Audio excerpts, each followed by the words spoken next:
This is a drawing of the hellhound that I want to try to produce. This is a very big, elaborate project. This is not for beginners. So I want to make two dogs, one going left, one going right. And it's going to be hopefully used in the archery shoot. And then after that, we'll patch the guy up, and then how big are they going to be? I got to get out my tape measure to find out. Roughly 6 feet long, about 40 inches tall to its back meters. So when I said 6 feet long, let's see if I can work backwards. I'm like working in a mirror. Alright, that's from his butt here to his nose way over here. That's 6 feet. And then from about here to here is going to be about a little over 3 feet. A pretty massive animal. And to make two of them, we have to use a few tricks. Or we could work on these little mice. Alright, so there's a drawing on paper for the full-size pattern. To give you an idea of how big this piece is, that's a 1 foot meter, or 1 foot stick there, ruler, and that's a dog. So it's pretty big. The hellhound, and you see that this is the silhouette of the hind legs. This is the body part here. These are the legs that go that way. And first thing we need to do is cut out the silhouette of the body, and we put these index marks on here so we can put it back when we're done. So first we'll cut them all apart like that.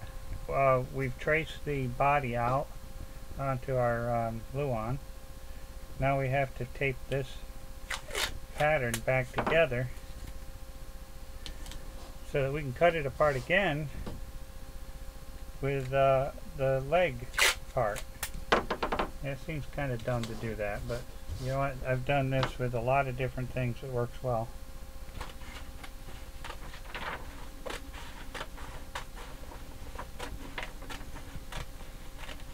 Okay, now you can see how I cut this leg out of the pattern. This is where I taped it back together, and I cut out the rearmost leg. Okay, our monstrous piece of paper is all taped back together again, so we still have a pattern in case we need it later. Show you what we've done. Here's the cutout. Yeah, that's the body. There's a line right down here through the center. That's where we're going to put, in essence, the backbone. And that's going to give this a little curve, which will make this board, which is now kind of floppy, it's going to make it extremely strong. It'll become very rigid. I got a lot of legs here because we're making two of them. To get the nice smooth curves and to make sure the wood's going to bend, you have to stick some nails into your pattern, and then a nice piece of wood you bend around all the nails, and then you got a nice smooth curve. Now we have it glued up with the curve put into the Luan, and that board there represents the backbone to our structure. Panel has been reinforced to accept the legs. Okay, as you can see this morning, I ended up getting the legs put on so that these dogs can stand, and they are awesome. Now, the legs are too weak using just a 1/4 inch plywood to hold them up, so we're going to reinforce those. And you could get a pretty good idea of how weak. If they fall over, it could break them, so we're going to try to be really careful with them for now. Okay, we finally got them standing, and we're now trying to flesh him out just a little bit. So what we're going to do is we're going to add these little pieces that shape the belly. They go in there and here the pieces that go around the neck. We got another one or two to put in here, and then we get to the next step. Okay, so now we've got this set up with some strips going in here.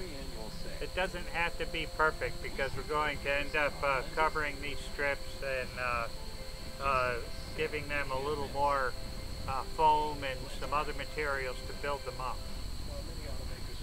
So the only thing I've added that's kind of strange is there's a rod, a steel rod here. This is what's going to hold up the tail, because I think the tail's going to be made all out of steel. Here's the jaw. Here's the other side. Now you notice that there's a big hole right in here. I've got to, because we're going to use this for archery, this is where a majority of the foam's going to be stuffed in this cavity in order to absorb the arrows. These other areas, which are going to be coated, are going to likely repel the arrows to some extent because of the material I'm going to put up on here.